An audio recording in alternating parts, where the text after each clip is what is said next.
isang pastor na tagbigay ng formation sa PNP ang nahuli ngayon sa pagbibinta o pagtutulak na bawal na gamot at umamin na gumagamit daw si pastor ng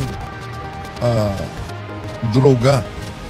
Nakuha sa kanya ang ilang sachet sa bawal na droga. At napaamin talaga si pastor. Gabayan na lang po ako ng Panginoon. Tanggapin ko lang itong nangyari sa akin. Wala pong nakakalam na nagbibisyo ko, tsaka wala pong nakakalam ibepolat na. Kasi pag may nahuhuli po kami dyan sa bandang Aurora, binabanggit po sa amin na isa ito sa mga nagbibigay sa kanila. Talagang nagduda muna kami sa una hanggang sa talagang nakabili yung pusher buyer natin. Ito, paano ka makakapaghikaya dyan kung ikaw mismo, sarili mo, ay nagbibinta ka at saka gumagamit ng drug. Ipanalangin na lang daw niya dahil nahuli at formator pala ito sa PNP, nagbigay ng seminar sa PNP at lalo na sa mga kabataan. Isang pastor ang nahuli sa operasyon ng anti-drug narcotics. Ito sa operasyon at nakuhaan ng 10 sachet ng crystalline substance na pinaniniwalaang shabu. Ito. Oh.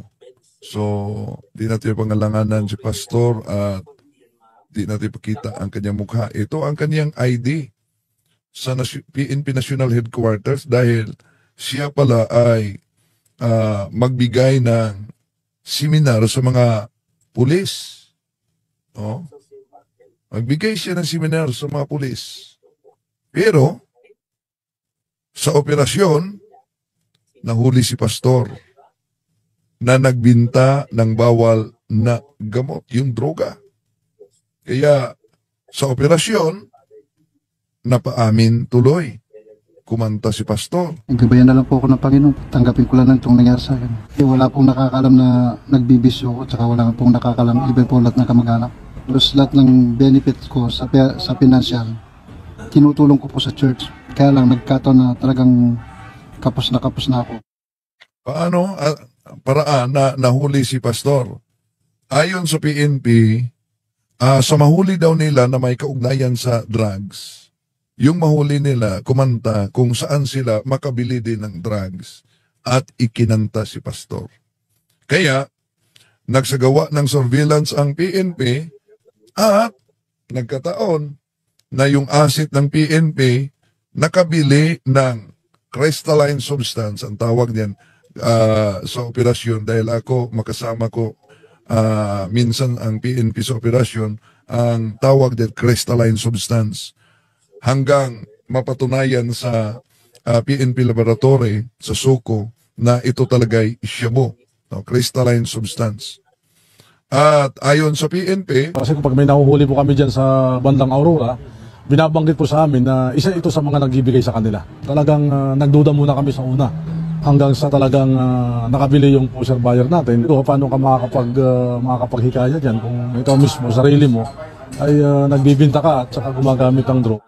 Kasi si pastor na taga-promote sana at taga-pagturo para sa praise the Lord, balak yata papasok sa pagiging drug lord. Pero, pagdasal talaga natin mga kapatid, lalo na sa ating sitwasyon ngayon, na ayon sa PNP na kaibigan ko, Colonel, bumalik na naman yung puwersa sa pagbibinta at pagtutulak ng ipinagbabawal na gamot. Oh. Kaya, mga kapatid, mag-ingat talaga, lalo na sa mga anak natin, pangaralan talaga. Oh?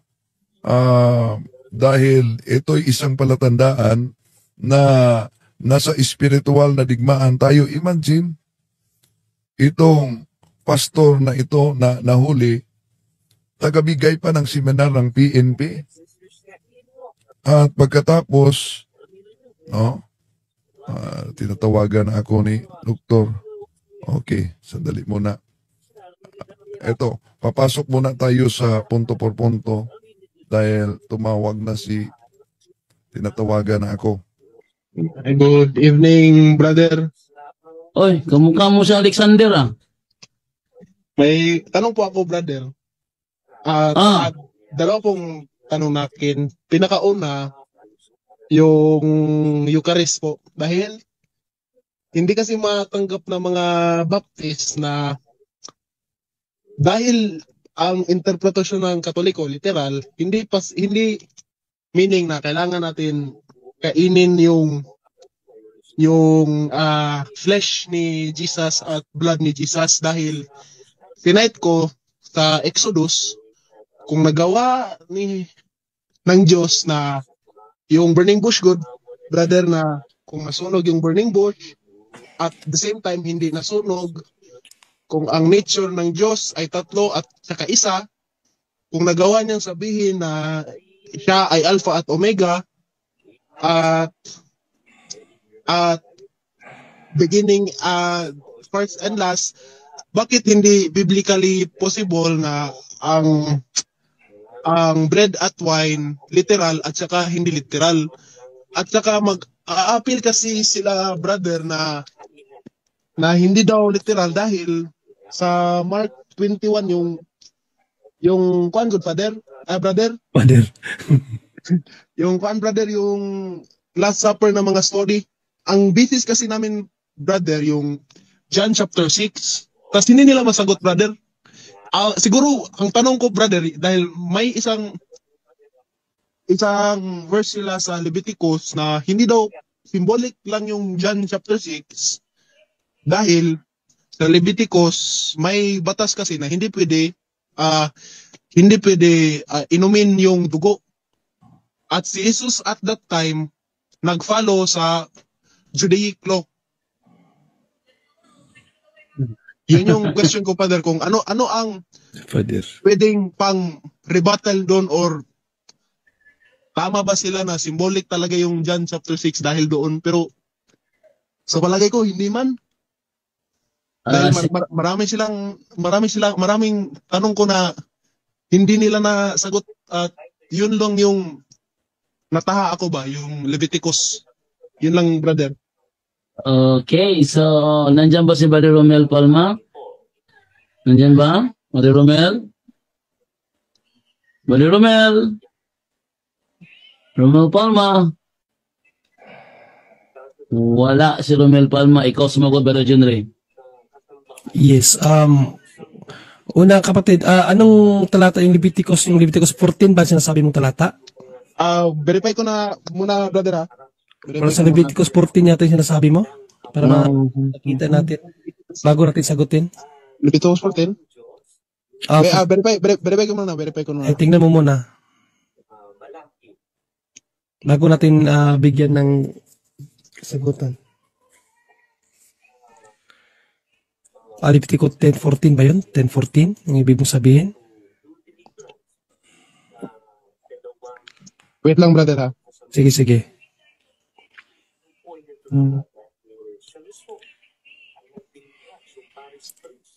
Leviticus 7. 7:14? No, 7:14. 17. 17? Or 7:10? 7:10 to 14? Leviticus 17:11, brother. Leviticus 17:11.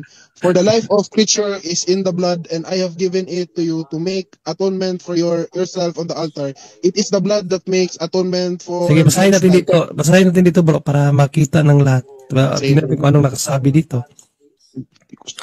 Magandang balita, Biblia yung ginamit ko. Ito naman ang tuntunin tungkol sa handog pang kapayapaan. Kung ito'y inihandog bilang pasasalamat, ang handog ay sasamahan ng tinapay na walang pampalsa.